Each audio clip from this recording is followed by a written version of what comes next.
école de référence pour une double formation universitaire et professionnelle de qualité, voici l'opportunité à ne pas rater. L'École supérieure d'administration, d'économie, de journalisme et des métiers de l'audiovisuel ESAE vous offre des programmes d'enseignement en licence et en master orientés vers l'emploi qui font d'elle une référence à travers les filières de l'administration générale et territoriale, l'administration du travail et de la sécurité sociale, droit, diplomatie et relations internationales, administration hospitalière, universitaire et intendance, journalisme et métiers de l'audiovisuel et toutes les filières des sciences de gestion. Une seule adresse, www.esae.bj. Rendez-vous dès maintenant sur nos campus ESAE Bedjromende au numéro 90 93 65 21 ou au numéro 98 98 14 00. Paracourt sur le numéro 52 46 12 12. Aboumé-Calavi au numéro 52 88 44 44. Akpaka au numéro 52 88 33 33. ESAE, l'excellence à un nom. Une semaine d'actualité sociopolitique qui se décrypte sur ESAE TV. Chers amis internautes, bonjour, bon réveil, bienvenue sur Info Hebdo de ce samedi sur ESAE TV. Le Bénin s'avance à pas mesurés mais décisifs vers les élections générales de 2026 et déjà les lignes de force de notre échiquier politique se recomposent avec fracas. Cette semaine, un fait majeur a secoué la scène nationale. La Force Cori pour un Bénin émergent FCBE a scellé des accords de gouvernance et de coalition parlementaire avec l'Union progressiste Le Renouveau UPR et le Bloc républicain BR. Ce pacte inédit par son envergure reconfigure les alliances, brouille les repères établis avec la probabilité d'autres duos de candidats et annonce des rapports de force dont l'écho résonnera jusqu'aux urnes de 2026. Mais à côté de ces manœuvres politiques, un autre front, plus technique mais non moins décisif, retient l'attention. Celui du quitus fiscal, exigence incontournable, édictée par la loi électorale et condition sine qua non pour toute candidature. Au Bénin, nul ne saurait prétendre au suffrage du peuple sans être en règle vis-à-vis du fisc. À travers ce dispositif, il ne s'agit pas seulement de conformité administrative, c'est une question de probité, de redevabilité et de légitimité politique. Ainsi, entre la recomposition des alliances parlementaires et la nécessité du quitus fiscal, se dessinent les enjeux réels des scrutins à venir, la conquête du pouvoir par les jeux d'appareil et la préservation de l'éthique par la loi ou par son application. Ce matin, chers amis internautes, nous plongerons au cœur de cette dynamique pour éclairer les défis, les opportunités et les zones d'ombre d'un processus électoral qui décidera bien plus que de mandat. Il décidera du visage futur de notre démocratie béninoise. Plus que scrutin, 2026 sera un révélateur, révélateur des alliances véritables, révélateur du respect de la loi, révélateur enfin de la confiance que les citoyens accorderont ou refuseront à leurs dirigeants.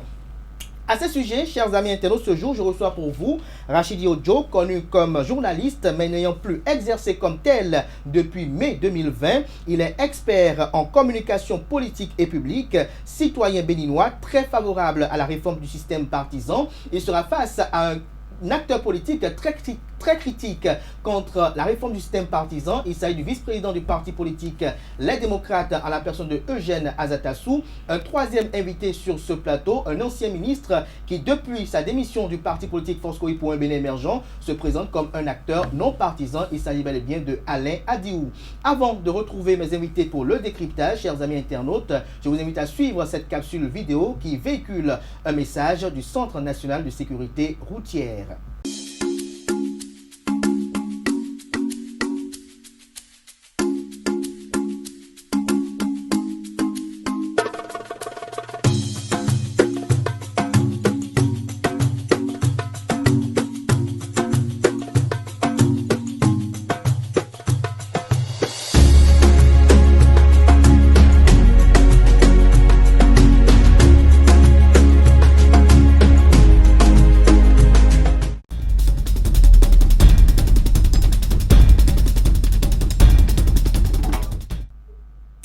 Le décryptage du jour, comme je l'annonçais dans le sommaire de cette émission. Alain Adiou, bonjour. Bonjour, cher ami. Merci d'avoir accepté l'invitation. Merci d'être là. C'est moi qui vous remercie. Je rappelle que vous êtes ancien ministre de la République et que vous êtes un acteur désormais non partisan. Non partisan. Merci De pour cette opposition non partisane. opposition non partisane. Merci pour cette précision.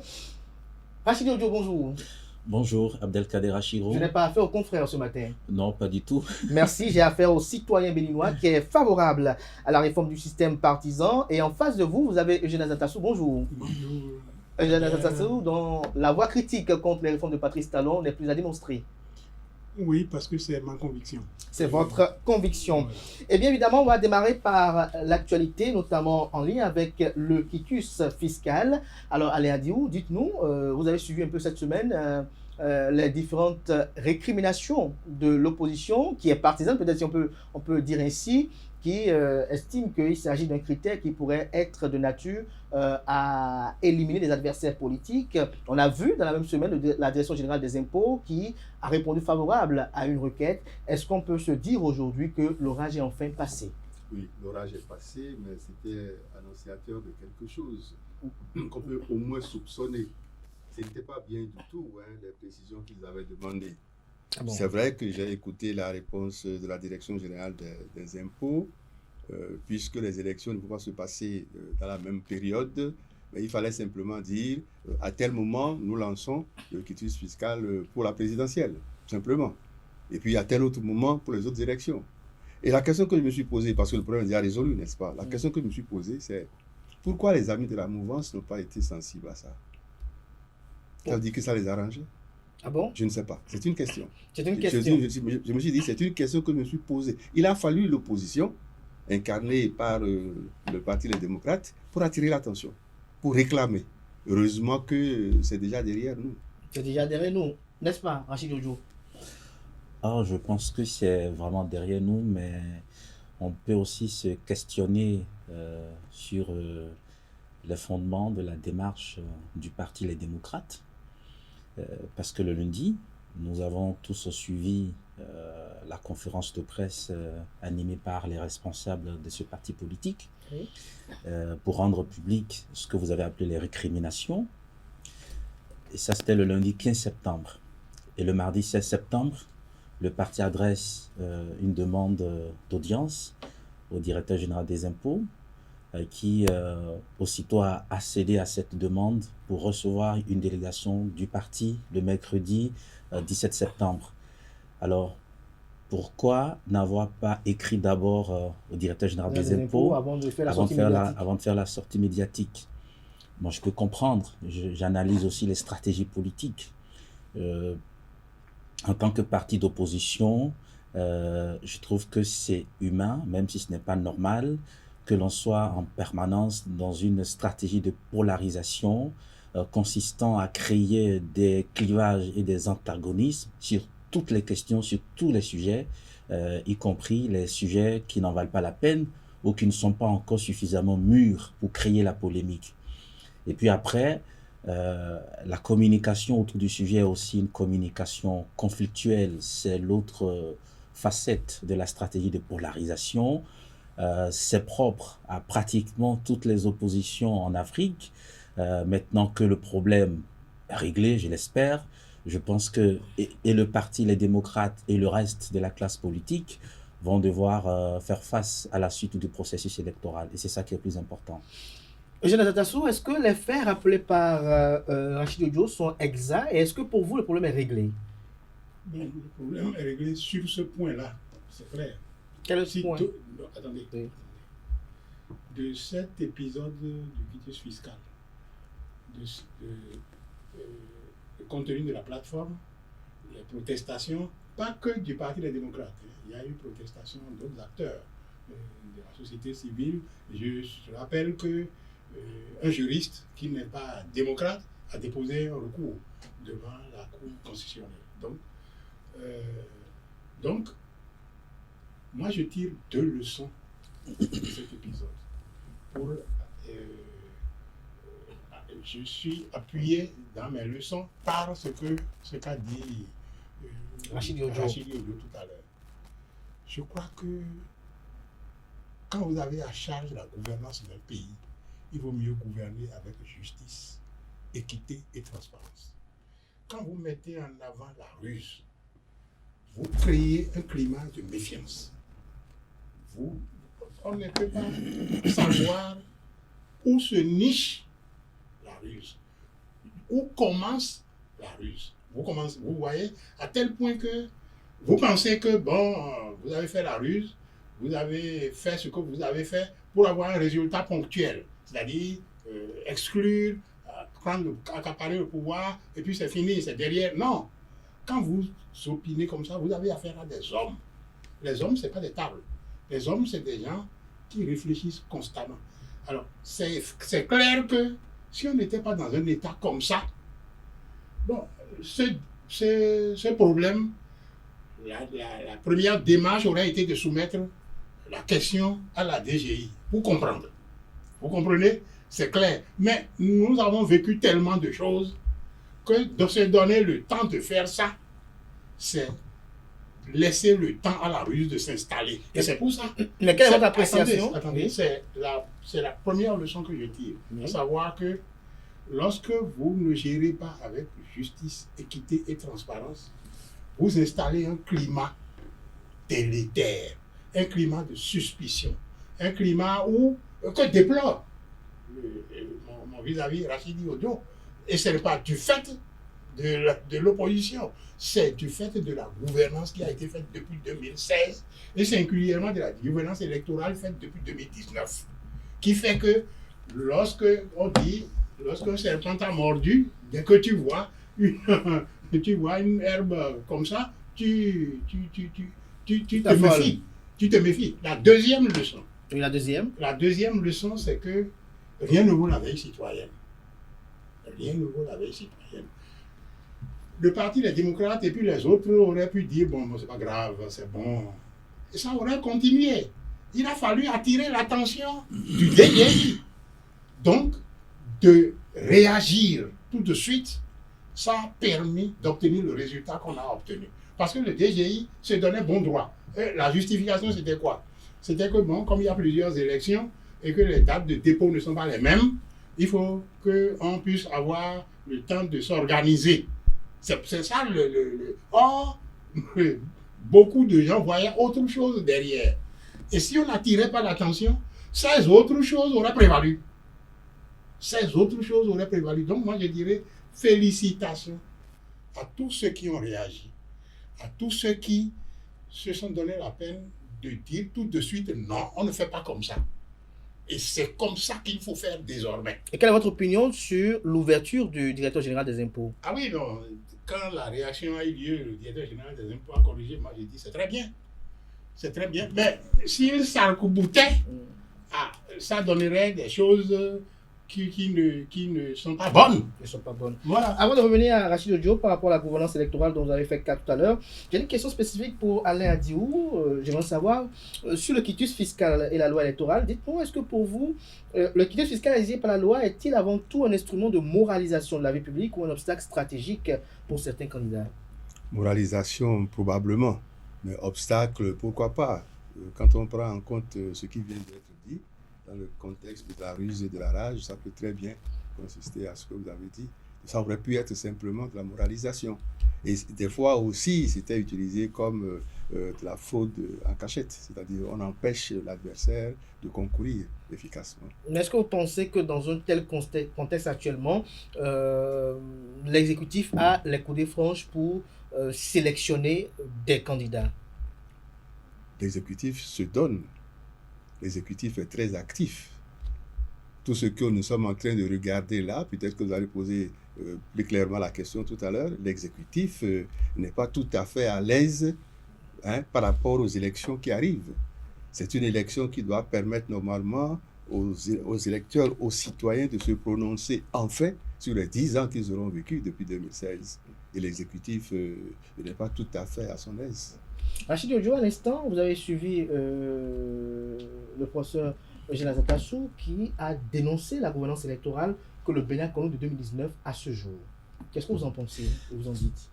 D'abord, j'ai entendu tout à l'heure M. Azatassou dire que j'ai dénoncé un climat délétère je ne pense pas l'avoir fait.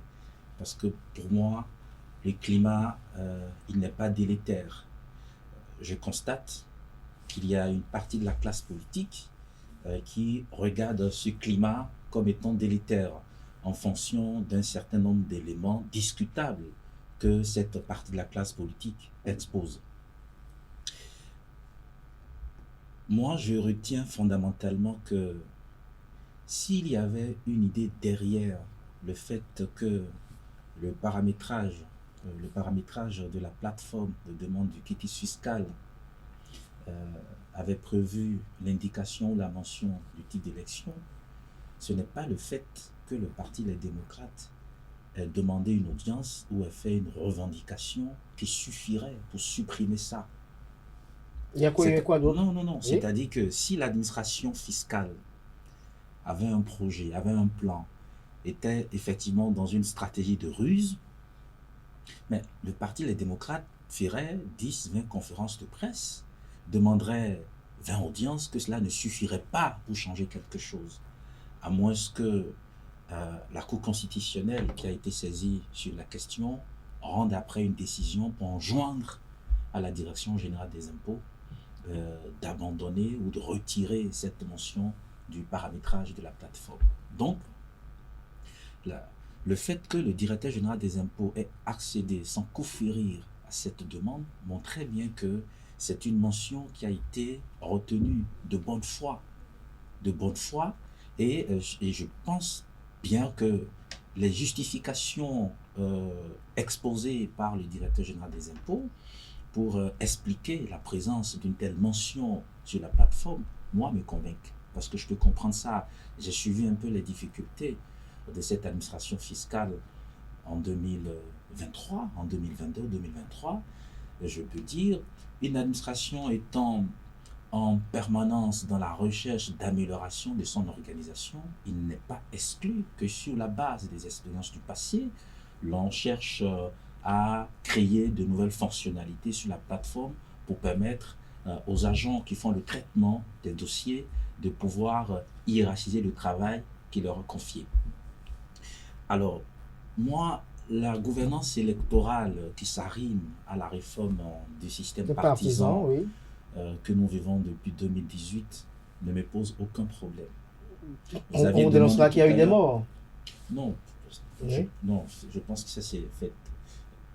Sur le parcours des réformes, et vous prenez toutes les nations au monde, il y a eu toujours... Des résistances? Non, je vous en prie. Oui. Il y a toujours des moments douloureux. Il y a des épisodes de contestation, de résistance, parfois d'affrontement. Ce qui est important pour la nation qui vit tout ça, c'est d'apprendre le son des faits qui conduisent à ces contestations, à ces résistances, parfois à des dégâts humains pour faire en sorte que cela ne se reproduise plus. C'est pour ça qu'après les législatives de 2019 qui ont été organisées avec le code électoral du 9 octobre 2018, il y a eu le dialogue politique qui a permis de faire des réajustements. Le premier réajustement sur l'achat des partis politiques, c'est de dire, Monsieur le ministre de l'Intérieur, si vous voulez faire des observations sur des dossiers de déclaration administrative de constitution de partis politiques, vous les faites en une seule fois. C'est encore là, après le dialogue politique, qu'on a pu encadrer la délivrance du quitus fiscal par la loi. Parce que dans le premier code électoral de la réforme du système partisan, il était loisible au directeur général des impôts, lorsqu'il reçoit une demande, de prendre tout son temps pour traiter la demande.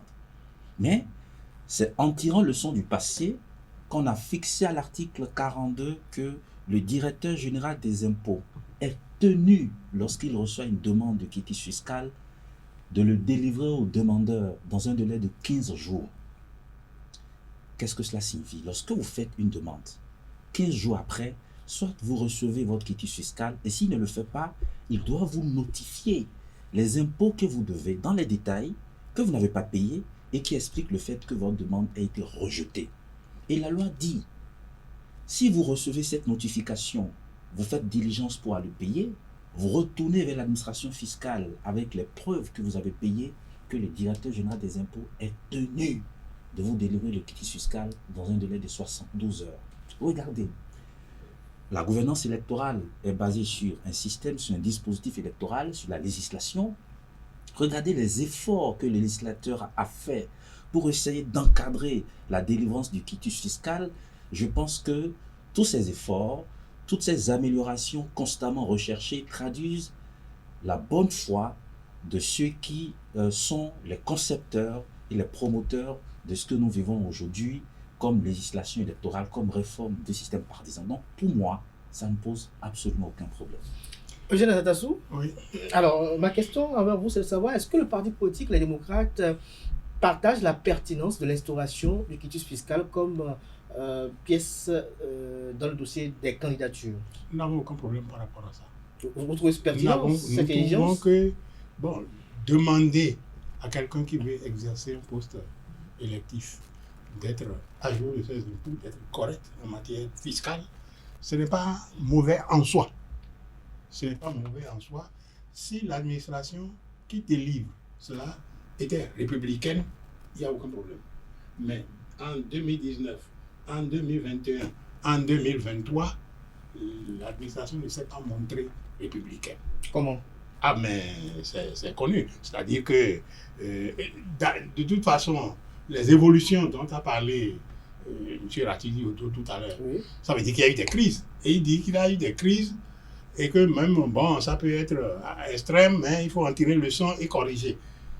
Effectivement, avec cette réforme, les crises ont été trop compactes, trop nombreuses, trop serrées. Les crises, ce n'est pas des choses qui arrivent comme ça. Avec cette réforme, ça n'arrive pas comme ça. C'est trop fréquent, c'est trop serré. Parce qu'il y a derrière des arrière-pensées, une arrière-pensée malsaine. Laquelle? D'exclure, de s'accaparer du pouvoir. Ce n'est pas lié aux soupçons que vous nourrissez en tant qu'opposant vis-à-vis du régime en place? Non, pas du tout. C'est lié à la réalité. En 2019, pourquoi il y a eu des morts? Pourquoi il y a eu des exilés? Pourquoi il y a eu des emprisonnements en 2019? Depuis la conférence nationale de février 1990, avec les élections de 1991 jusqu'à 2016, c'est les premières fois qu'on a eu ce genre de choses. Et ça s'est répété après. Ce n'est pas que, ça a eu une fois, c'est isolé. Non. Ça s'est répété après. Des gens sont en prison parce qu'ils ont voulu être président de la République. Je vous donne les noms ou bien vous les connaissez? Mandougou, Rekiad Mandougou, Joël Aïvo sont en prison. Vous comprenez? Ça, c'est des crises. Et ce n'est pas des crises simples.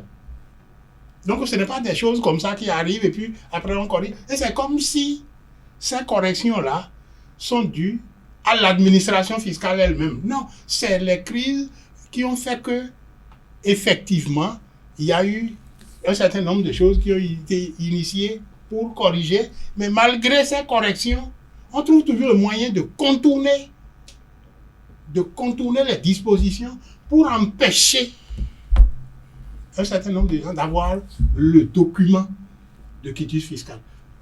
En 2019, c'était flagrant. C'est vrai que le certificat de conformité est venu tout effacer et on n'a pas fait une fixation sur le quitus fiscal à l'époque. Mais ça existait déjà comme problème. Des gens payent, reviennent, on dit, reviens, tu vas prendre le quitus fiscal. Ils reviennent, on dit, voilà, on a encore découvert d'autres choses. Ils payent, on dit, reviens. Et puis ils reviennent, ils sont assis sur les bancs jusqu'à ce que la Sénat ferme. Mais sans misère, il y a des députés de la mouvance présidentielle également qui ont évoqué également des difficultés à leur niveau aussi. C'était partagé de part et d'autre. Non, c'est le fait de ce genre de pouvoir. Et c'est ça que je vais expliquer à M. Ratili Odo et à tous nos amis internautes, et tous ceux-là de la mouvance. Quand ce genre de pouvoir fait ça sur l'opposition et que vous êtes tranquille et que vous ne dites rien, c'est pour ça que j'ai dit la veille citoyenne, rien ne vaut la veille citoyenne. Quand vous ne dites rien, vous approuvez parce que ce n'est pas à vous que ça arrive, ça vient tôt ou tard avec vous. Mais c'est un pouvoir qui a trouvé des monstres en son sein. Vous comprenez? Donc, ça là, le fait que certains de la mouvance aient été concernés, ça n'enlève rien à ma critique sur la question. Alors, Alain Adirou, vous qui êtes, si on peut dire ainsi, en retrait par rapport à l'opposition, si on peut dire radicale, et également à la mouvance présidentielle, comment percevez-vous ces différentes passes d'armes? J'avais déjà posé la question sous forme d'interrogation personnelle. Pourquoi les amis de la mouvance n'ont pas du tout réagi, n'ont pas constaté la chose? Ça reste une question. Ça reste une question à laquelle je n'ai pas de réponse. Parce que je ne veux pas soupçonner. Sinon, c'est très facile de soupçonner. Mais vous savez, nous sommes dans un contexte. Et l'analyse de M. Ojo n'a pas tenu compte du contexte actuel. Okay. Nous ne sommes ni en 2016, ni en 2021. Nous sommes en 2025, à la veille de 2026. Et le pouvoir sait que tout peut basculer et que tout va basculer. Alors, ce qui va déranger, dès qu'on constate, il est fébrile, le pouvoir. Il se fait de plus en plus fébrile. Le pouvoir est dans une situation de peur. Il ne faut pas que, de mon fait, nous rations les élections. C'est le contexte actuel. Ou du moins, c'est un élément complémentaire à ce que M. Ojo a dit, qui renforce bien le soupçon, qui renforce bien l'obligation de la veille citoyenne. Parce que chat échaudé, c'est déjà dit, n'est-ce pas? D'accord? Donc, nous avons raison de nous poser des questions et de dire on ne veut pas ça. Si d'autres constats étaient faits, les forces de l'opposition, la société civile, ils vont réagir. Nous allons réagir pour dire mais attention, on ne veut pas. Nous voulons tout au moins des élections inclusives. Voilà ce que je vous réponds. Achille Jojo, sur ce que vous venez d'entendre à l'instant. Oui, d'abord, par rapport au... Y a-t-il des candidats en prison? Non, je vous répondrai. Merci. Par rapport au dernier développement de M. Azatassou, qui évoquait le fait que des crises soient devenues récurrentes et compactes, je voudrais partager avec les internautes et le doyen Azatassou aussi le regard qu'il y a. Au fait, dans chaque processus électoral, vous avez une multitude de facteurs de crise. Et on peut revisiter notre histoire électorale depuis 1990. Ce qui change les époques, c'est l'attitude républicaine ou non. C'est la maturité démocratique ou non des acteurs qui peuvent penser que ils ont subi des brimades, des abus venant des autorités ou des institutions qui sont impliquées dans la conduite des processus électoraux. Je prendrai seulement l'exemple récent et qui concerne un peu M. Azatassou. En 2011, lorsque le chaos a été proclamé, accordant le second mandat au président Boniaï, à quoi aurait ressemblé notre pays si les partisans du candidat Adrien Ouidi n'avaient pas fait preuve de maturité démocratique et n'avaient pas placé l'intérêt supérieur du pays au-dessus de tout? Parce qu'ils étaient convaincus que cette victoire est la résultante d'une fraude. Mais qu'est-ce qu'ils ont fait? Ils ont exercé le droit de recours. Ils ne se sont pas mis à casser, à brûler, à contester, à sortir les chasseurs pour tirer sur les forces de défense et de sécurité, ou à se rendre au marché d'Antopa pour essayer d'en arriver à la main avec des agents de police. C'est toute la différence. C'est-à-dire, dans ce que nous vivons depuis 2018, si les acteurs qui se disent en position de faiblesse ou qui se considèrent comme victimes d'abus, à chaque fois ont eu des comportements démocratiques, nous ne serions pas allés à certaines extrémités. Il n'y aurait pas eu des affrontements, il n'y aurait pas eu des manifestations violentes. Toute la différence est là. Moi, je ne pense pas non plus. Vous savez, l'humanisme auquel je crois et mon devoir de compassion, tout ceci m'interdit d'entrer dans les détails de certains faits lorsque je considère que les personnes qui sont concernées par ces faits sont en situation de preuve ou vivent des moments douloureux. Il y a des personnes qui sont en prison parce que, au regard de la loi, ces personnes ont commis des fautes pénales. La justice a fait son travail. Je ne considère pas que ces personnes sont en prison parce qu'elles ont voulu être candidat à une élection ou à une autre. Mais je n'entre pas dans les détails. Je ne ferai même pas le débat sur les faits. Parce que, aujourd'hui encore, comme d'autres acteurs de notre société, je crois en la force et en la vertu du pardon pour que toutes ces personnalités puissent recouvrer leur liberté dans le cadre d'une entente républicaine. Mais cela ne me fait pas dire que ces personnes se sont retrouvées en prison parce que tout simplement elles ont eu des ambitions politiques. Pour revenir un peu à la question de la peur dont a parlé le ministre Adiou. M. Adiou, non, la peur, ce n'est pas au niveau du pouvoir. Lorsque vous analysez la structure du pouvoir, même à quelques 4 mois des élections législatives, à 6 mois de la présidentielle, vous voyez un pouvoir serein. Le président de la République, il est serein. Le gouvernement, il est serein. Par contre, je sens une certaine fébrilité, une certaine peur, une certaine psychose au sein du parti d'opposition des démocrates. Pourquoi?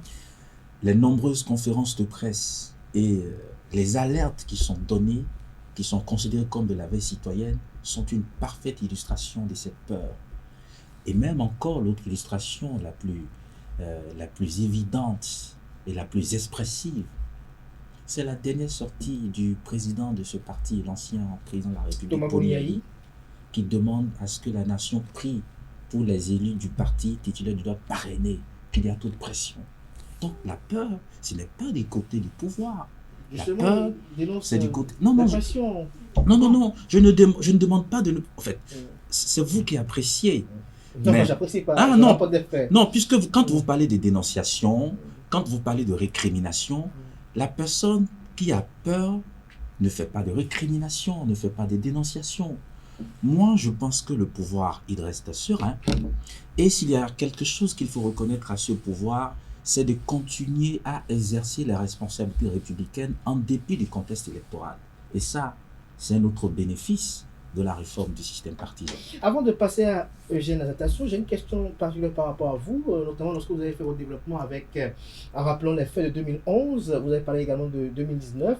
Est-ce qu'on peut dire que depuis 2019, il y a une sorte de personnalisation du débat politique entre Boniaï et Patrice Talon? C'est une façon de voir. C'est une façon de voir parce que quand j'analyse les discours politiques, les discours publics de façon générale, ils tournent autour des faits de société, autour des phénomènes politiques. Mais il se trouve qu'il y a certains des acteurs qui participent à ces débats qui préfèrent concentrer leur discours, leur raisonnement sur ces deux personnages en raison des accointances, des affinités, même des intérêts. Aujourd'hui, il y en a qui ont des intérêts à préserver autour du président Boniaï, président du Parti des démocrates. Donc, quoi qu'il arrive, ceux-là, dans les débats, vous les verrez toujours dans une propension à opposer Patrice Talon à Boniaï parce que c'est le fonds de commerce. C'est ça qui détermine leur survie auprès du président Boniaï. Je peux peut-être en dire autant aussi. Oui, il y en a aussi qui sont peut-être les partisans du président Patrice Talon, qui pensent que c'est en s'en prenant de façon constante au président Boniaï qui vont être bien vus, qu'ils servent bien la cause qu'ils servent bien la cause républicaine aux côtés du président Patrice Talon. Donc après ça, on ne va pas limiter le débat. Je ne pense pas que le débat politique soit limité à ces deux personnalités. D'ailleurs, c'est quelque chose qui dérange profondément le président Patrice Talon. Je vous dis, le Bénin est au-dessus et à la fois du président Patrice Talon et du président Boniaï. Le Bénin, il est pour nous tous. Ces deux personnalités sont des mortels. Un jour, le Bénin continuera et un jour, ces personnalités n'existeront plus. Mais dans la réalité des faits, actuellement? Dans la réalité des faits, il y a une classe politique. D'un côté, vous avez la majorité, de l'autre, vous avez l'opposition. Et d'un côté comme dans l'autre, vous avez quelques acteurs qui tentent de cristalliser le débat politique autour de ces deux personnalités. Mais cela ne résume pas le débat politique à cela. Jonathan Dasso, sur la même question. Sur la même question, moi j'ai toujours dit que le problème du Bénin aujourd'hui, c'est le problème de la gouvernance du pouvoir de la rupture. Ce n'est pas un problème président Talon, président Yahi. Ramener le problème à cela, c'est trop le simplifier. C'est trop le simplifier et c'est vouloir s'échapper en réalité. Le problème que nous avons aujourd'hui, c'est le problème de la gouvernance du pouvoir de la rupture au sommet de l'État. C'est ça le problème. Il n'y a pas un autre problème aujourd'hui. Voilà. Ministre Adio, sur la même question. J'élargis un tout petit peu les réponses après avoir fait une observation. L'observation, c'est que M. Ojo, à lui tout seul, parle beaucoup plus que nous deux sur ce plateau. Pour équilibrer les opinions. Voilà. Donc, je disais que j'élargissais un peu à la conférence nationale. Il y a une série de choses qu'on peut inscrire dans le label global du plus jamais ça dans notre pays. C'est le fondement de notre renouveau démocratique. Et dans ces plus jamais ça, il y a la confiscation du pouvoir par un individu ou un clan. Et c'est ça que le frère Azatasso dénonce. C'est ce que nous dénonçons tous depuis 2016. Ce n'est pas arrivé avant. Mais à partir de 2016, il y a la confiscation du pouvoir par le président de la République et son clan. Et c'est ça qui fait mal. C'est ça qui fait qu'aujourd'hui, ils ont trahi ça par la ruse et la rage, c'est ça qui fait qu'aujourd'hui, nous sommes obligés d'être très regardants pour que, grâce à Dieu, nous sortions de ce système-là à partir de 2026. Ministre Aléadéou, est-ce que, à vous entendre ce matin, je suis vous poser la question de savoir, est-ce que disons, vous êtes déjà proche du Parti des démocrates? Parce que nos partisans, on a comme l'impression que beaucoup de vos opinions sont en conformité avec... Mais je suis opposant. J'ai dit que je suis opposant, non partisan. Je peux être de la mouvance et non partisane. Une mouvance non partisane. Je soupçonne M. Ojo qui défend tout le temps la mouvance, etc. Il est de la mouvance non partisane. D'accord? C'est son droit le plus absolu comme c'est le mien. Alors, une question avec vous également avant de revenir à Rachid Ojo. Existe-t-il un risque que cette exigence, notamment du quitus fiscal, devienne un outil à l'avenir d'exclusion ou de filtrage de politique déguisée? C'est pas à l'avenir. On l'a déjà remarqué depuis la création de cet instrument-là. Mais comment l'opposition on observe. Comment l'opposition peut faire pour contrer cela? Mais quand on arrivera au pouvoir, quand l'opposition prendra le pouvoir, vous constaterez qu'elle va sérieusement améliorer les choses. Elle va maintenir le quitus fiscal, mais elle va s'interdire de l'utiliser comme un élément d'exclusion. Comme un élément d'exclusion. Vous pensez ça? Alors, je suis très heureux d'entendre M. Adio finir son développement par l'espoir que l'opposition arrive au pouvoir. Et ce sont des choses qui peuvent arriver en démocratie. Mais dans un système de confiscation de pouvoir, il n'y a aucune chance pour une opposition d'arriver au pouvoir. Non, c'est-à-dire... Vous certifiez qu'il y a confiscation. Non, on décide autrement. Je viens, c'est justement... Non, c'est justement parce que je ne partage pas votre lecture de la confiscation du pouvoir que j'ai voulu démarrer mon raisonnement par ce bout-là.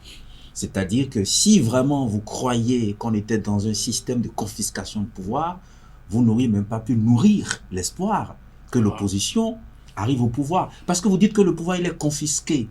Quand il est confisqué, vous ne pouvez pas l'arracher. Et moi, j'entends souvent ça depuis 2016, qu'on est dans un système de confiscation de pouvoir. Quels sont les éléments matériels de cette confiscation de pouvoir?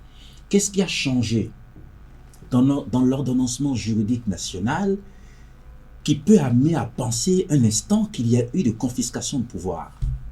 De quelle façon cette confiscation de pouvoir se manifeste-t-elle? Moi, je pense que c'est une... Vous voyez, la confiscation de pouvoir, c'est quelque chose que voient très souvent et très facilement des personnes qui ont eu l'expérience du pouvoir, qui ont eu à participer à l'exercice du pouvoir, mais qui, pour une raison ou pour une autre, peuvent être amenés à marquer des pauses dans l'exercice du pouvoir. C'est-à-dire que quand vous n'êtes pas dans un pouvoir qui s'exerce, vous pouvez très rapidement voir la confiscation parce que vous vous dites, vous ne participez pas à l'exercice de ce pouvoir. Mais ce n'est pas le regard de la société. Quand vous dites que le pouvoir est confisqué par le président de la République et son clan, lorsque vous arrivez au Parlement, il y a combien de membres de famille du président de la République au Parlement sur les 109 députés?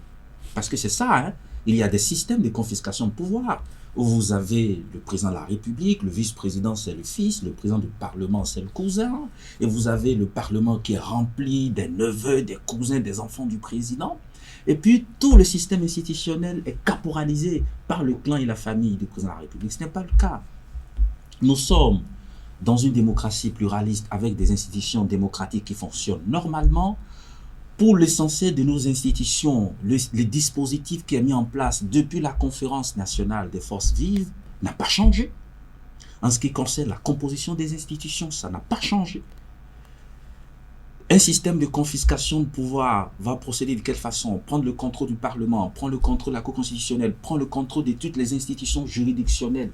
Aujourd'hui encore, les choses se passent telles qu'elles ont été prévues depuis 1990, à quelques exceptions près. Et ces exceptions ne font pas basculer le pouvoir dans une réalité de confiscation du pouvoir. Je vais revenir vers le ministre Adjou, Oui. de revenir vers vous Oui, par rapport à allez-y. ces questions que Oui. vous permettez. Oui.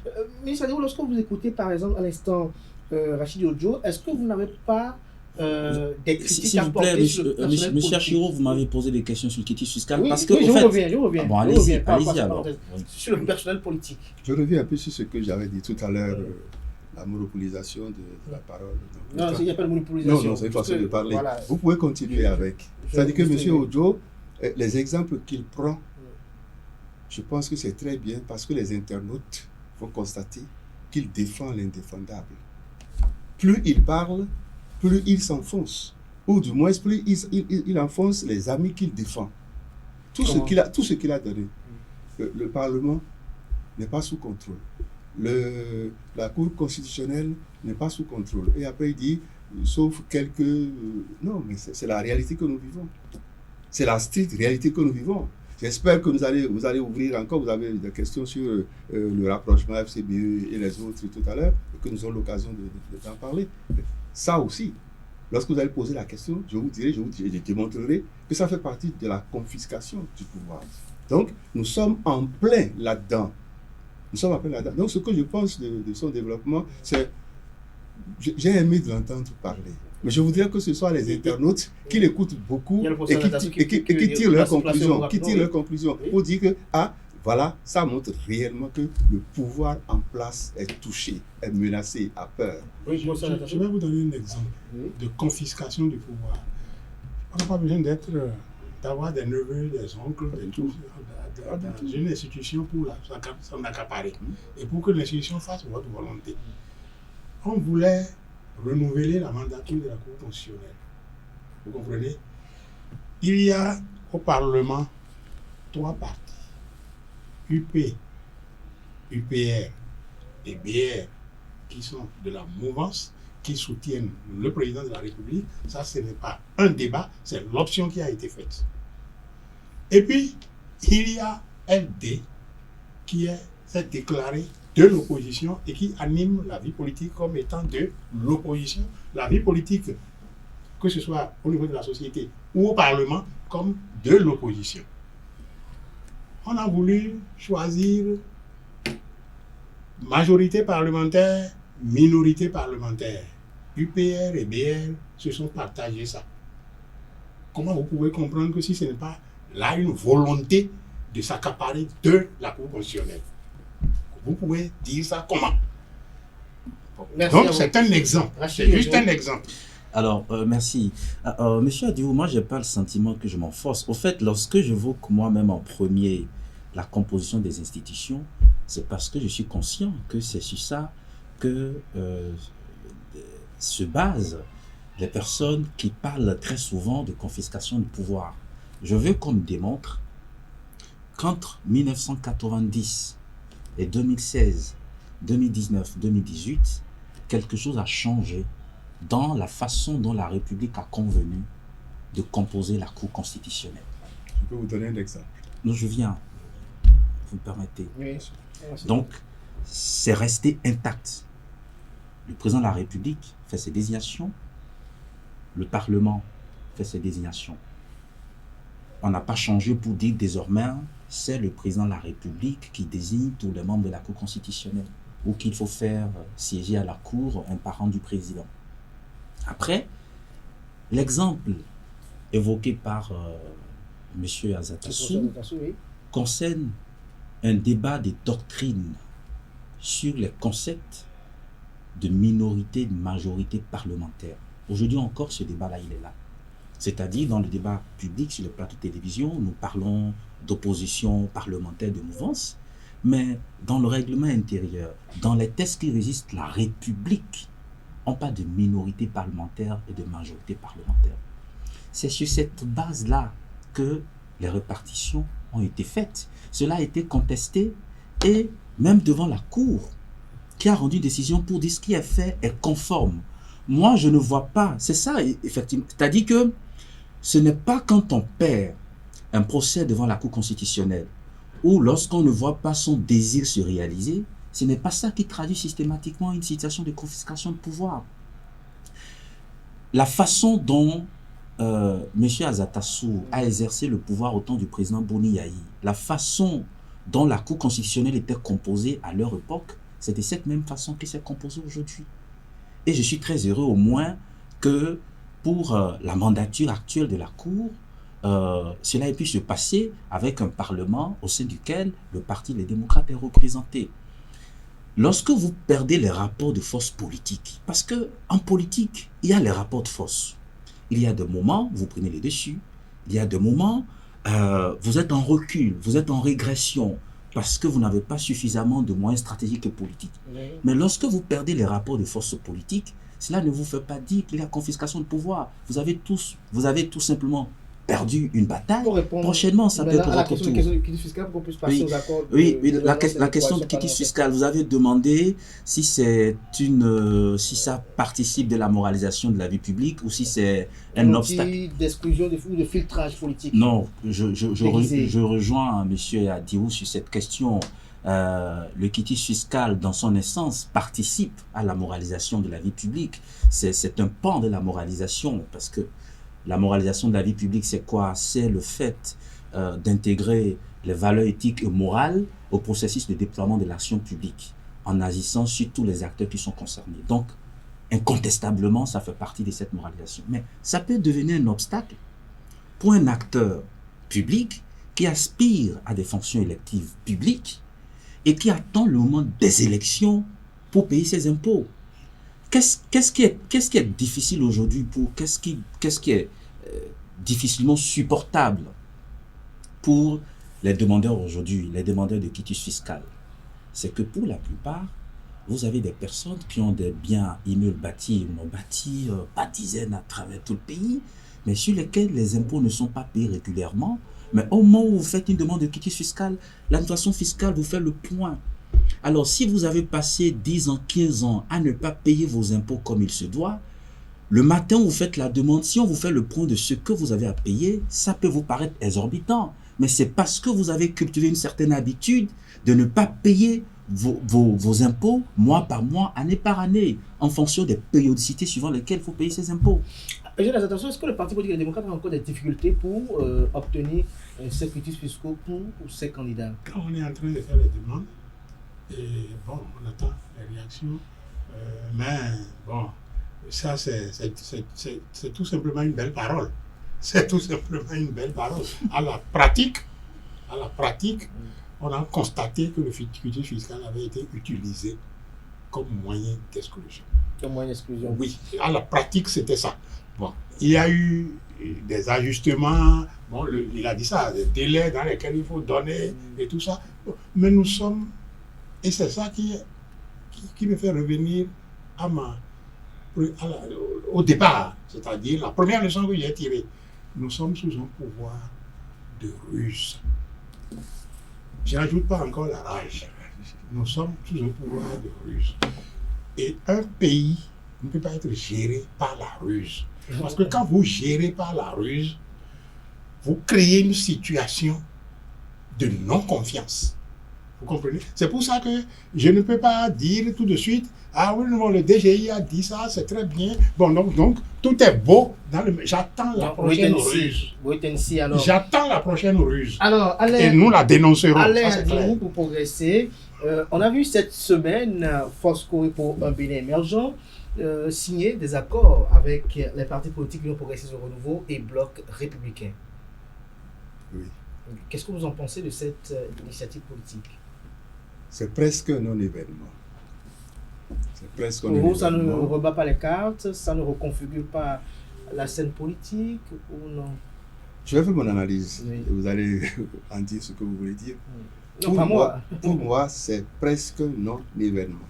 Parce que c'était déjà sûr, c'était enfin clair que FCBE est de l'opposition, mais c'est à qui ou à quoi il s'oppose. Il s'oppose, il parti politique.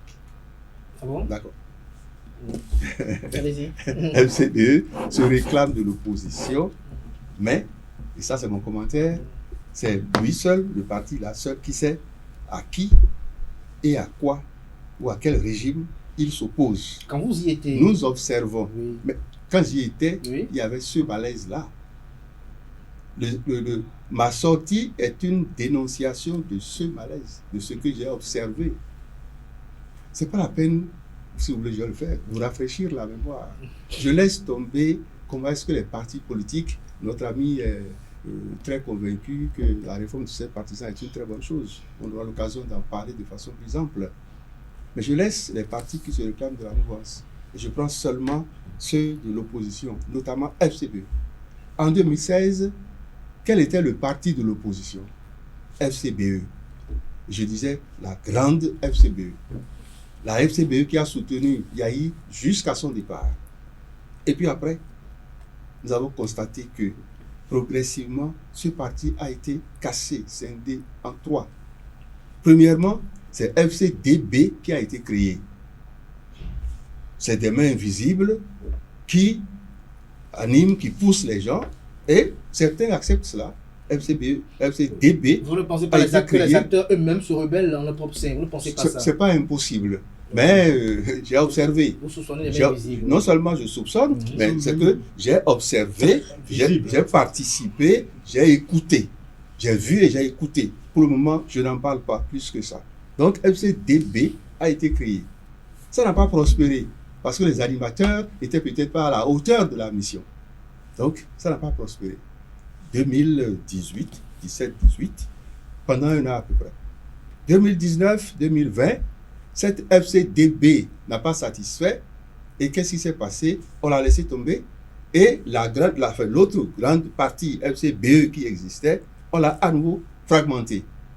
Donc, il y a des gens plus porteurs de l'idéal que le président du FCDB à ce moment-là. Et cette partie FCBE est partie avec la dénomination, le logo, etc. Et ils ont reçu le récépissé. Yahi Boni avait connu sa mésaventure, ses 52 jours, etc. Il était à l'étranger. Il est revenu, il a tenté de coller les morceaux de la famille. Ça n'a pas marché. Il a échoué. FCBE a participé aux élections communales de 2020 avec quelques élus. D'accord? Et a commencé à animer la vie politique. 2021, moi j'étais dans la position, on m'avait demandé de soutenir le duo Patrice Talon et Talata. J'ai dit non. Je suis de l'opposition. Qui vous a demandé ça? Je suis de l'opposition. Qui vous a demandé? Je continue mon analyse. Je suis de l'opposition. Je ne peux pas soutenir quelqu'un ou un duo de la majorité. J'ai donc dit, ok, j'ai vu que FCBE se réclamait de l'opposition. L'actuel FCBE, depuis 2021. Je les ai rejoints. Personne ne m'a demandé de les rejoindre. Avec d'autres amis, je les ai rejoints. Et j'ai vu. Le temps des élections est passé. J'ai vu à l'intérieur que ce n'était pas tout à fait ce que j'espérais, ce que je croyais. 2021, 2022, 2023. Cet FCBE se réclamait encore de l'opposition. Les gens en doutaient bien, mais au début, les candidatures étaient annoncées janvier 2023, etc.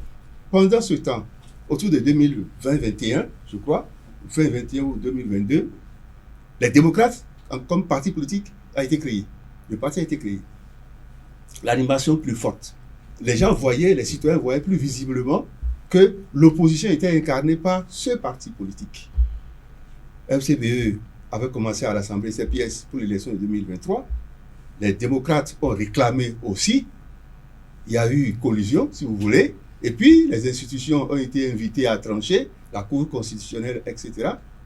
Et FCBE a été à nouveau déclassé. FCBE a perdu du terrain. Les démocrates ont fait la compétition en 2023 et ont gagné les élections. Qui les a déclassés? FCBE a été déclassé. Par qui? Mais ça peut être le peuple, ça peut être les citoyens, Okay. puisque FCBE se réclame de l'opposition et les démocrates également. D'accord? Je finis là. Donc, vous avez vu ce que je viens de rappeler, qu'il y a des mains invisibles qui ont contribué à créer dans notre pays ce que nous connaissons aujourd'hui. Une majorité présidentielle en démocratie, tout au moins de façon théorique, a besoin d'une opposition. Mais peut-être que depuis 2016 jusqu'à 2023, cette opposition a été fabriquée progressivement jusqu'à ce que nous aboutissions à ce que nous voyons Pourquoi vous ne aujourd'hui. soupçonnez pas des sentiments d'inconfort, de cohabitation entre les acteurs? C'est l'autre aspect que je voulais développer. D'accord? Ça, c'est la main agissante de l'extérieur, un extérieur apparent. Maintenant, à l'intérieur, mais c'est parce qu'il y avait des malaises que la main ou les mains de l'extérieur ont agi, d'accord, pour amplifier les querelles, les dissensions, les malaises. Et nous en sommes là aujourd'hui. Alors, j'ai observé quoi, comme vous tous, que FCBE a rejoint le BR et l'UPR qui avaient déjà signé un accord. Qu'est-ce qu'ils ont proposé? Est-ce qu'ils ont rejoint ou ils sont allés juste signer un accord? Ben, attends, ils sont allés pour négocier. Je n'ai pas dit qu'ils ont fondu, Oui, qu'ils se sont fondus. Okay, Non, ils ont rejoint pour négocier. D'accord? Et qu'est-ce qu'ils ont négocié? Accord de coalition parlementaire pour avoir la possibilité de compétir pour les élections législatives. Et puis, accord de gouvernance pour avoir un duo. D'accord? Mais l'objectif, c'est de pouvoir participer aux élections. Le reste, ce sont les citoyens électeurs qui vont en décider. Donc pour moi, c'est un non-événement, mais je vais un tout petit peu plus loin. Ce que j'observe, FCBE, les deux autres partis, et puis après, c'est Mouel Bénin qui s'est annoncé, et après Renaissance nationale, il s'agit de quoi? Quelqu'un a parlé hier ou avant-hier de mariage incestueux. Moi, je parle de castel politique, castel partisan, castel électoral. Et je vais plus loin ce matin, c'est un hold-up. Et c'est tant mieux, peut-être, si le travail est bien fait par l'opposition, la situation est éclaircie. Si le travail est bien fait, parce qu'on va les identifier tous ensemble. Tous ceux-là, c'est ceux qui veulent que ça continue, que votre misère continue, que votre ceci continue. Tous ceux-là, ils n'ont qu'à se mettre ensemble et ils verront le résultat. Rachid Ojo, vous avez écouté à l'instant Aléa Diou sur cette signature d'accord de coalition parlementaire de gouvernance entre Force Covid Premier Émergent et l'UPR et le BR. Oui, effectivement, j'ai beaucoup mis de l'attention à suivre le ministre Adiou. J'ai un mal-être parce que pour le parcours politique qu'est le sien, pour son expérience politique, il y a des détails que ce n'est pas dérangeant pour moi, mais j'imagine bien ce que les personnes avec qui il a eu à partager le militantisme dans un parti politique vont penser de lui, et même ce que des personnes qu'il pourra rejoindre prochainement dans un parti politique penseront de lui. Parce que quand vous allez dans un parti politique n'est pas une secte, hein, et la vie d'un parti politique, ce n'est pas un long fleuve tranquille. Il y a des moments de réajustement stratégique en fonction des contingences, en fonction des contextes. Ce n'est jamais facile. Donc pour moi, comment est-ce que FCDB a été créé, on a fabriqué une opposition, c'est lui qui sait de quoi il parle, parce qu'il a vécu les choses de l'intérieur, ce n'est pas mon cas. Je retiens qu'il n'a pas bien cerné la fonction des accords et qu'il a aussi une lecture pas exacte des accords.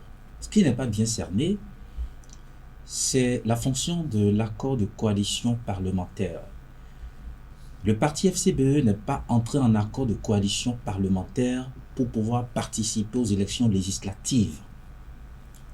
aucun parti politique n'a besoin de quelque accord de coalition parlementaire que ce soit avant de pouvoir participer aux élections législatives. L'accord de coalition parlementaire a une autre fonction L'exposé. en ce qui concerne l'éligibilité à l'attribution des sièges. Ce n'est pas par rapport législatif. Je viens. Non, c'est pas rapport législatif. Non, parce que vous lui laissez trop de temps et il commence. C'est pas rapport législatif. La répartition des sièges. Ce n'est pas par rapport à la participation, mais la participation et l'attribution des sièges. Votre développement depuis le début, c'est vous jouez sur les textes ou avec les textes de la République. Alors je viens. Vous avez parlé de cour constitutionnelle. Je vous ai pas interrompu, monsieur. Vous avez dit cour constitutionnelle depuis le début que les textes n'ont pas changé. C'est vrai, les textes n'ont pas changé. Mais les animateurs, les décideurs ont changé. C'est moi qui ai la parole. Les décideurs ont changé. Donc il faut coller à la réalité. D'accord, ok. Alors, je prends la parole quand même. Bien sûr. Moi, par essence, je suis analyste politique. Aujourd'hui, j'ai une conviction, c'est que j'adhère à la réforme du système partisan. C'est pour ça que tout ce que je dis, ça part toujours des tests. Et puis après, on va sur les pratiques. Donc, M. Adio, vous me permettez, moi, c'est peut-être une déformation. L'analyse politique ne peut pas se distancer des tests de la République, des lois et des règlements. Les enjeux de ces accords. Donc, j'ai compris que vous voulez parler de l'éligibilité à l'attribution des sièges, parce que les téléspectateurs nous suivent. Il ne faut pas que les internautes pensent qu'un parti politique qui exerce légalement ses activités en République du Bénin a besoin d'aller nouer un accord de coalition parlementaire avant de participer aux élections. Parce que participer aux élections n'est pas synonyme d'être éligible à l'attribution des sièges. Il y a des partis politiques qui ont participé aux élections en 2023, mais qui s'en sont sortis avec 0 siège. Pour comprendre les accords, il faut toujours retourner à la loi, malheureusement. Parce que si on ne va pas à la loi, vous n'allez pas vous rendre compte que lorsque vous parlez de mariage incestueux ou de castel, vous n'êtes pas totalement de la réalité. Même lorsque vous parlez d'alliance, vous n'êtes pas exactement dans l'esprit du législateur. Que dit le législateur? Article 132 nouveau. Et je demande aux internautes de télécharger la loi du 15 mars 2024. Parce que ils dépensent beaucoup d'argent pour nous suivre. Il faut qu'en suivant ce genre de débat, les gens puissent repartir avec quelque chose. Article 132 nouveau. Le législateur a décidé d'encadrer le parrainage. A dit, le député et ou le maire ne peut parrainer que le candidat membre ou désigné du parti sur la liste duquel il a été élu. On pouvait s'arrêter là. Si on s'arrête là, la conséquence c'est quoi? C'est que pour la présidentielle de 2026, il n'y a que les partis représentés au Parlement qui seront en capacité d'avoir des candidats. Ceux qui ont des maires. Mais pas suffisant. Le seul parti qui a des maires n'en a que 6 maires. Non, alors les autres ont des maires aussi. Non, mais ils sont représentés au Parlement, mais ils ont aussi des maires. Voilà, mais ce sont eux qui font la loi. Okay. En dehors même des maires, l'effectif qu'ils ont, l'effectif des députés qu'ils ont, ces partis politiques, ça leur permettait déjà d'avoir des candidats. Alors ils ont décidé de faire des ouvertures pour dire il ne faut pas contraindre, il ne faut pas conditionner les citoyens électeurs à ne choisir qu'entre les partis politiques représentés au Parlement, ceux qui font la loi. Il faut ouvrir.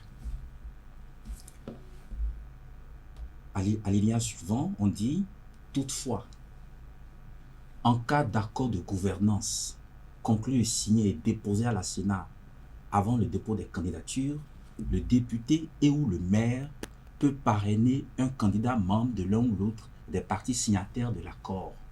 Qu'est-ce qu'on est en train de faire là? C'est-à-dire qu'au-delà des partis qui étaient au Parlement à l'heure-là, qui ont des parrains, les autres partis qui ne sont pas au Parlement, qui ne sont pas dans les conseils municipaux et communaux, à savoir la Grande Solidarité Républicaine, Nouvelle Force Nationale, Mouvement Populaire des Libérations, le Parti libéral, et même restaurer l'espoir. Si le parti veut participer aux élections, il est loisible d'aller faire un accord avec ceux qui ont des élus titulaires du droit de parrainer. Cet accord est un acte de démocratie. Ça permet de ne pas obligé de ne pas contraindre les citoyens électeurs dans une élection présidentielle à ne choisir que le candidat de l'UPR, du BR ou du candidat des démocrates. C'est ça la fonction mais de qu'est-ce qui l'accord. diffère ces accords-là des alliances, Rachid Djoudjou? Alors, Très sincèrement. dans une alliance, non, je vous démontre Oui, ça. allez-y. Quand on fait une Posez la alliance, question, quand on fait une alliance pour participer à une élection, quand on fait une alliance, on fait une liste commune. Prenez toutes les alliances depuis Tout à 1991, fait, une liste commune. une liste commune. Tandis Et que- vos suffrages vous profitent ensemble. Et ensemble, vous avez des sièges. Après, au Parlement, chacun peut retrouver son parti politique. Mais ici, ce n'est pas le cas. Vous n'aurez pas des listes communes UPR, BR, FCBE aux élections législatives. Et vous n'aurez pas une candidature commune, majorité présidentielle, FCBE. Donc toute la différence est là. Et les citoyens électeurs, nonobstant les accords, sont encore les seuls arbitres du jeu démocratique. En faisant... Ce sont eux qui décideront d'aller voter soit pour le candidat de l'UPR-BR, soit pour le candidat de FCBE, soit pour le candidat du Parti Les Démocrates. Ce n'est pas beau ça. Donc, les accords de coalition parlementaire et de gouvernance ne sont pas des mariages. Par contre, il y a eu un protocole d'entente entre des partis de la majorité présidentielle, notamment l'UPR et le PR, qui étaient déjà liés par un accord de gouvernance communale depuis 2020 et qui pensent qu'il faut aller plus loin. Pour eux, je peux considérer, oui, que après plusieurs années, ils sont rentrés maintenant dans un cadre formel de coopération. Donc, c'est deux choses à séparer. Le protocole d'entente entre l'UPR et le PR et les accords qui sont signés entre les trois partis politiques, c'est-à-dire en prenant en compte le parti FCBE. Monsieur Nazatassou, Moi, je pense que tout ça, c'est un jeu de mots. Alors, c'est le jeu de mots pour vous. je vais demander une chose. Quand on est deux partis et qu'on signe un accord de gouvernance, est-ce que ça ne veut pas dire quand nous allons gagner, nous allons gouverner ensemble? Est-ce que ça ne signifie pas ça? Si ça ne signifie pas ça, ça veut dire que vous avez tout embrouillé. Quand vous signez un accord de législature, est-ce que ça ne signifie pas que quand nous allons gagner, nous allons au Parlement rester ensemble pour gérer le Parlement? Si ça ne signifie pas ça, accord de gouvernance, accord de législature, si c'est juste pour aller chercher des parrains, si c'est juste pour participer et puis après, ça ne sert plus à rien d'autre, je peux être complètement en désaccord avec toi. Et c'est parce que tes parrains m'intéressent que je vais juste signer un accord. C'est parce que je veux partager avec toi les 20%. C'est-à-dire que un parti qui n'a pas d'accord, lui, il doit avoir 20%. Nous trois, quand on a un accord, on aura chacun, on va ajouter, on va additionner. Si ce n'est que ça, c'est de l'escroquerie. Ah bon? Oui, c'est de l'escroquerie.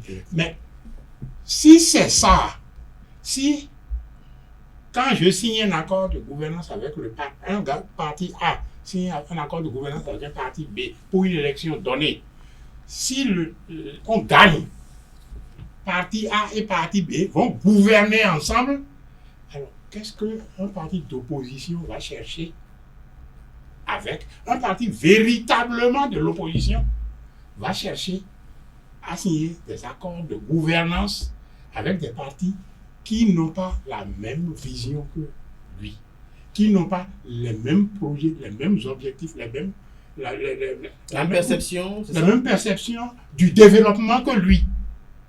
Ça veut dire que quelque part, la réforme du système partisan qui a abouti à ça est je le répète, une escroquerie, tout simplement.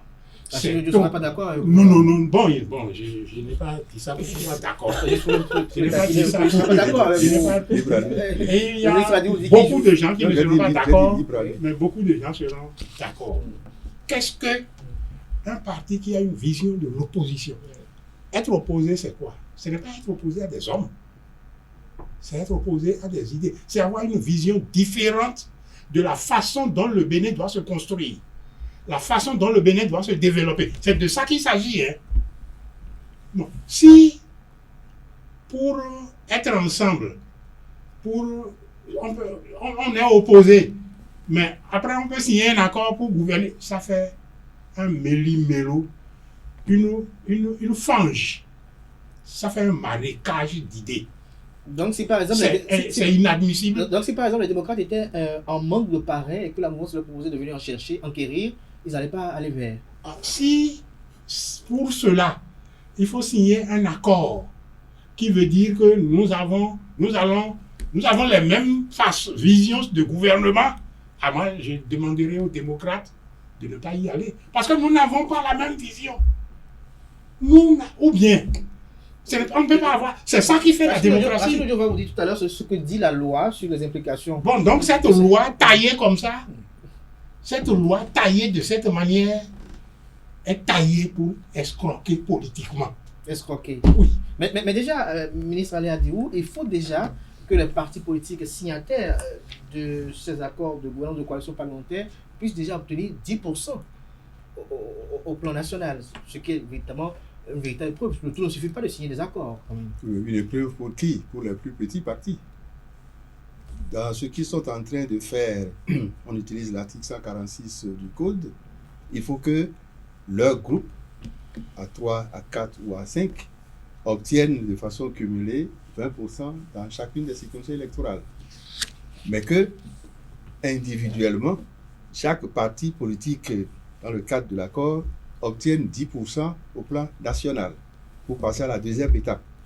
Alors, si on prend un exemple concret, on fait une élection dans la circonscription électorale Grand A, FCBE a moins de 10% là, supposons que ce soit l'ensemble des circonscriptions.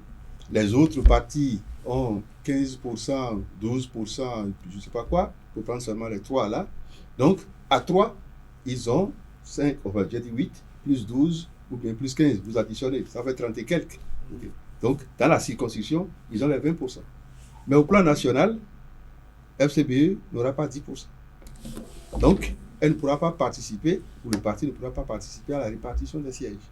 Donc, elle aura juste permis aux 2 autres partis d'avoir des sièges. Est-ce que la lecture est exacte selon les thèses? Non, la lecture n'est pas exacte. La lecture n'est pas exacte. Et ça, je suis formel là-dessus. Parce que votre émission doit contribuer aussi à vulgariser les tests. Si le parti FCBE, avec l'exemple que vous avez donné, n'a pas 10% au plan national, ces suffrages n'entrent pas dans le cumul. Ah, ça c'est nouveau. Ouais. Ah non, vous pouvez relire. On dit, article 146 nouveau, oui, allez-y, que s'il y a d'accord de coalition parlementaire, pour faire le calcul du seuil des 20%, on met ensemble les suffrages des partis qui ont pu recueillir 10% au plan national. Ça suppose que la condition pour que vos suffrages entrent dans le cumul, pour évaluer les 20%, c'est d'abord d'avoir 10% au plan national.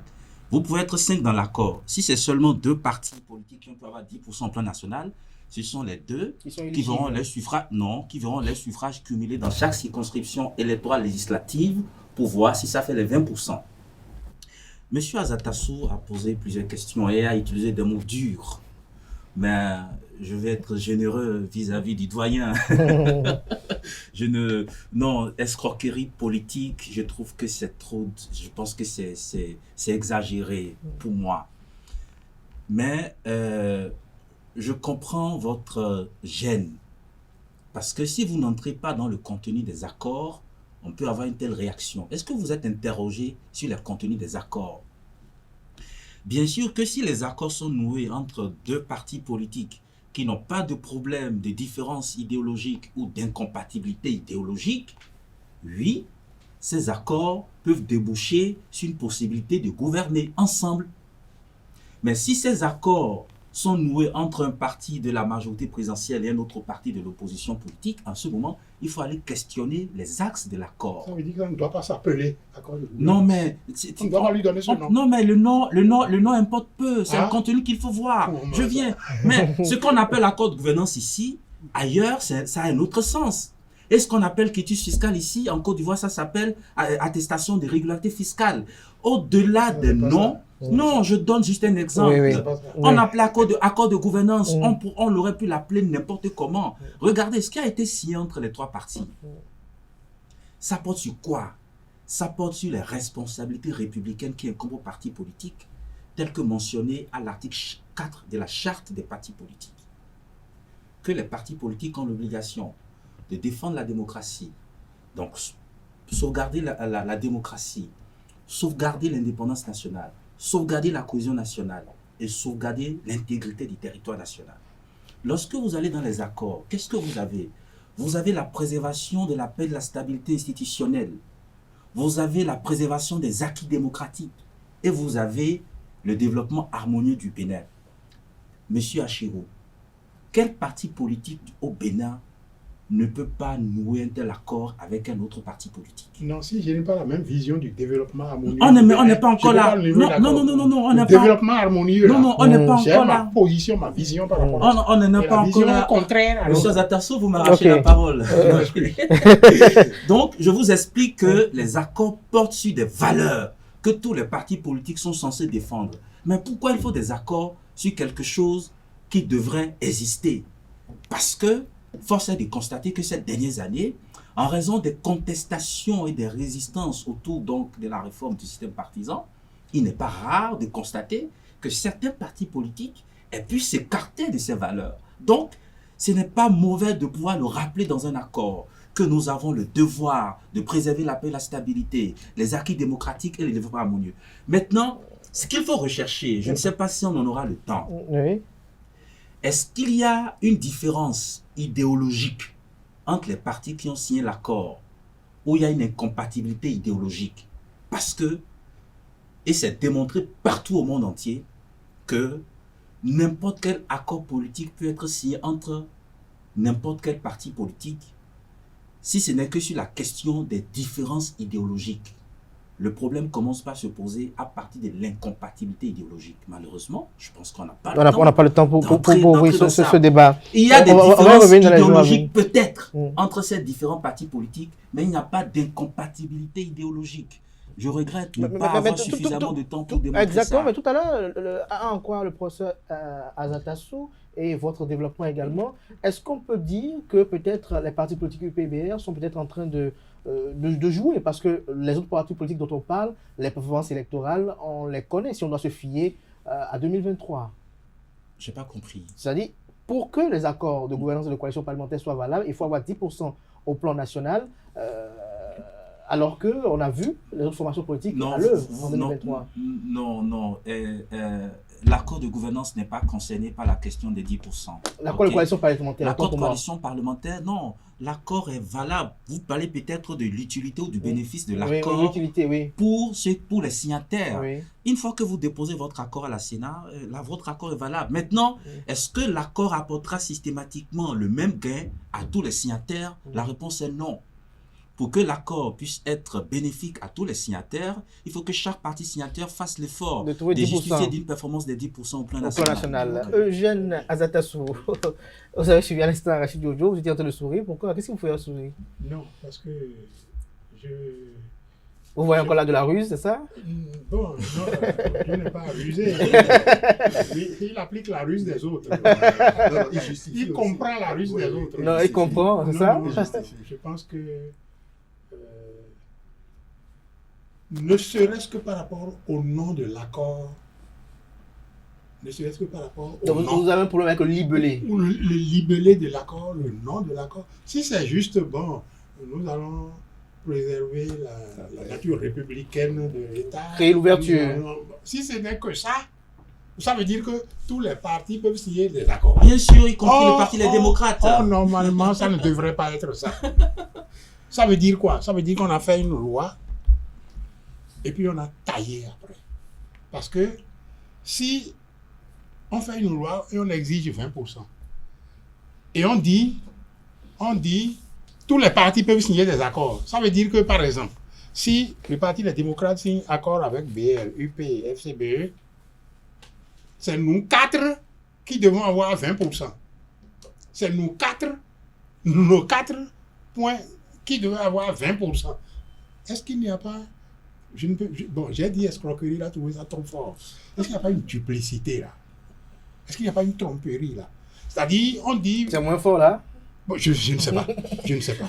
Parce que je ne trouve pas l'autre très fort non plus. Puisque j'exprimais une réalité. Vous comprenez? Je vous plante le décor. On a dit, il faut que les partis soient grands. Il faut que les partis soient implantés. Et on a dit, bon, dans ce cas, vous devez avoir 10% au plan national et chaque parti doit avoir 20% dans chaque circonscription électorale pour avoir des partis grands. Bon. Et puis maintenant, on dit, vous pouvez tous signer un accord et puis c'est vous tous qui aurez 20% au plan. Ça veut dire que finalement, il y a quelque part là, vous ne sentez rien. C'est Moi, pourquoi je sens... Racine doit vous répondre je sens à la régie. Je pense peut-être une manière d'échapper. Il n'y a pas d'échappatoire. Je pense une manière d'échapper. Et quand on veut s'échapper, et qu'on autorise, et qu'on permet, parce qu'en donnant le nom là, moi, le nom ne me permet pas de signer un accord de gouvernance avec l'UPR. On n'a pas les mêmes visions de développement.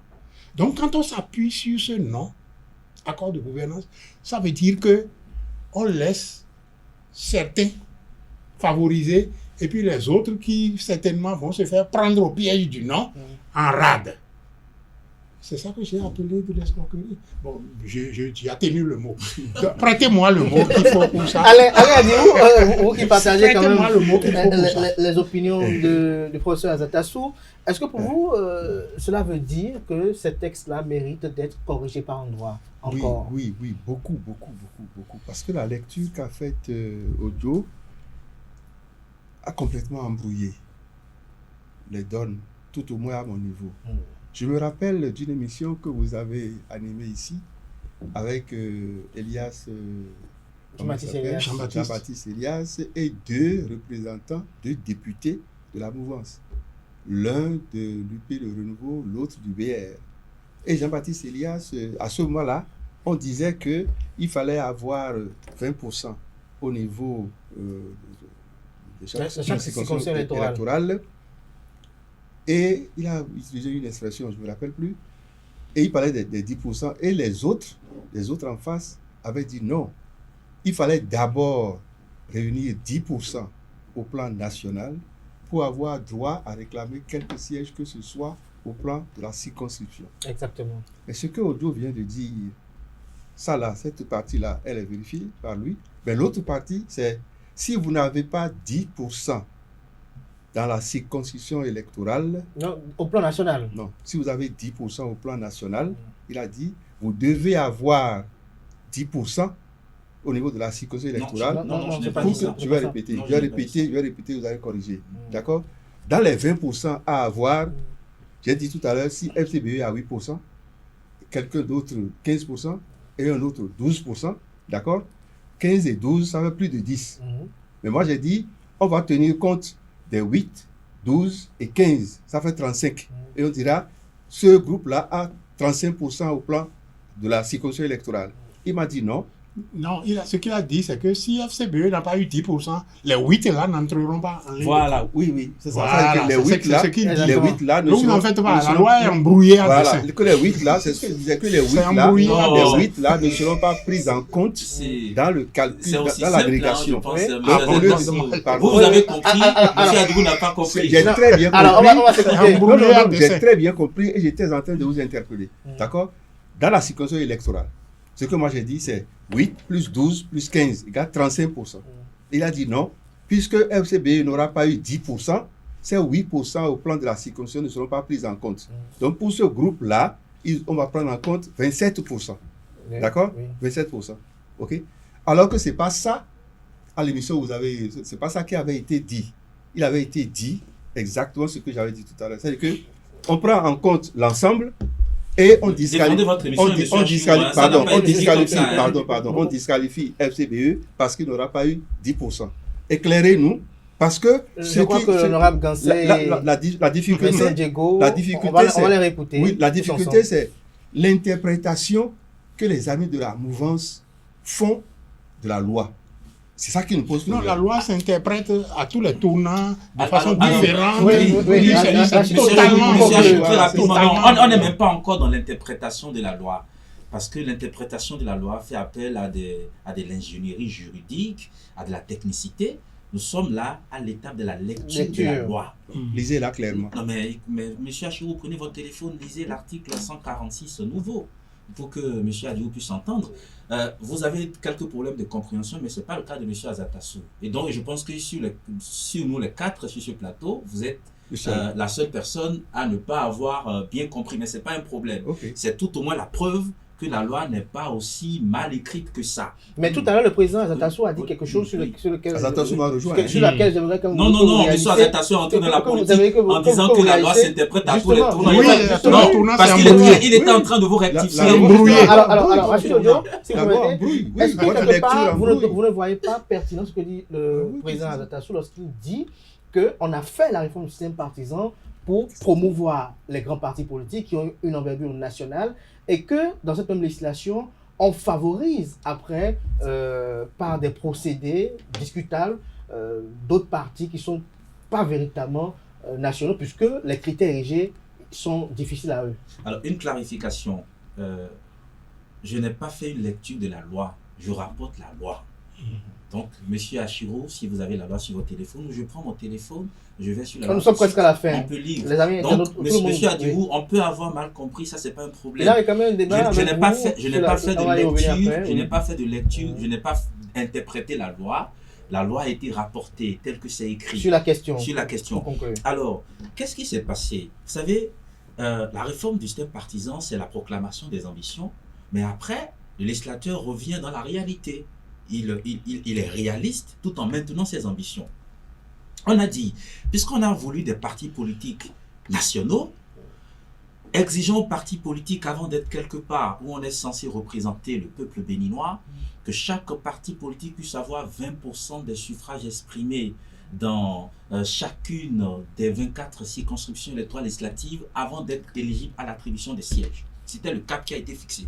Si vous prenez l'article 146 nouveau. Allez-y rapidement, nous sommes presque à la fin. Non, permettez-moi de répondre.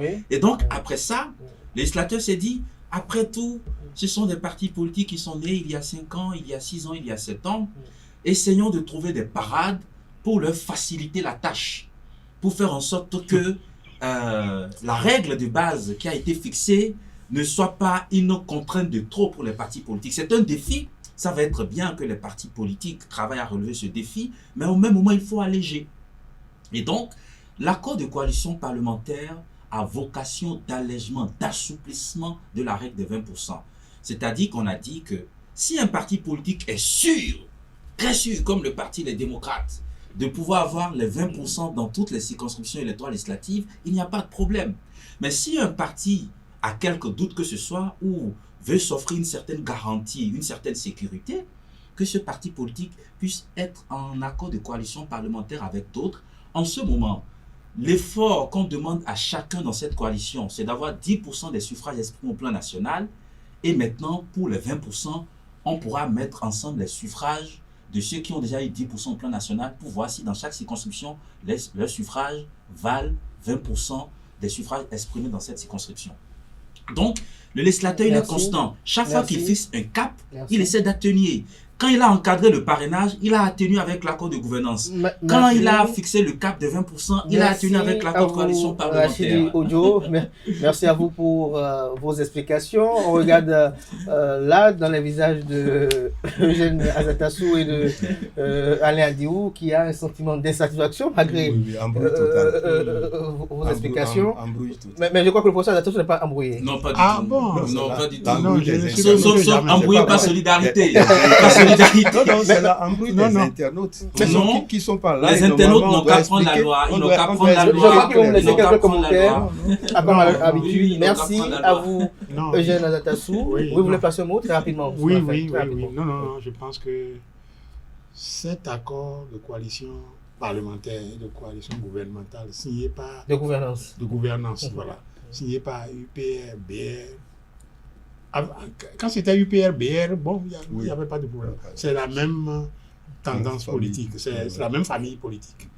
Mais quand un parti prétendument de l'opposition s'y ajoute, ben bon, j'avais quelques doutes, et ça s'est confirmé qu'il n'est pas de l'opposition. Mais quand un parti prétendument de l'opposition s'y ajoute, ça achève de convaincre que la réforme du système partisan est un embrouillamini total. Ça, c'est Total. Tout à Et là, vous relancez encore Rachid Jojo. la preuve, c'est que la loi qui sous-tend ça, Mm. elle se découvre tous les jours. Il y a tous les jours des débats sur tel ou tel aspect. Et puis, est-ce qu'il faut comment il C'est faut pas comprendre, dû au fait que comment il faut peut-être clarifier. les acteurs politiques eux-mêmes ne s'approprient pas réellement les lois. Non, on s'approprie les lois. Et Et bon, puis, ça, tout le vous monde pensez n'a pas bien bien compris. que les députés même qui ont voté la loi Oui, oui. vont demander des explications à la Non, Sénat. ce n'est pas exact, monsieur Bon, Azatasso. c'est comme ce ça n'est que pas ça s'est exact. passé. Non, ce n'est pas comme Bon, ça. bref. Ce n'est pas comme ça. Merci à vous. C'est Je pas vous comme ça. Eugène Azatassou. Il faut, c'est juste quelques secondes. Quelques secondes vraiment. C'est la lecture du doyen Eugène Azatassou et du ministre Alain Adiou que la loi n'est pas peut-être très bien claire. C'est pas mon point de vue, vous le savez. Et je suis sûr que M. Azatassou comprend très bien la loi, mais il n'est pas d'accord avec la loi. Ce sont deux choses différentes. Et c'est justement parce qu'il n'est pas d'accord qu'il essaie de revêtir la loi d'une couverture sombre. alors Merci qu'elle est à très bien vous, claire. Non, je Rachid lui donne Yodo, sa bonne merci. couverture. Alain Adiou, merci Ça, Eugène Azatassou, merci pour vos différentes opinions dans la grande courtoisie, dans la grande convivialité, merci. Dans la divergence d'opinions, on a pu quand même écouter les uns et les autres. C'était Info Hebdo de ce samedi. Merci pour l'attention, merci pour la fidélité constante à ce programme télé sur ESAE TV, chers amis. Soyez-en remerciés, je dirais même soyez-en bénis. On se donne rendez-vous tout à l'heure pour Fruit Week. Jusque-là, belle suite de programmes sur ESAE TV.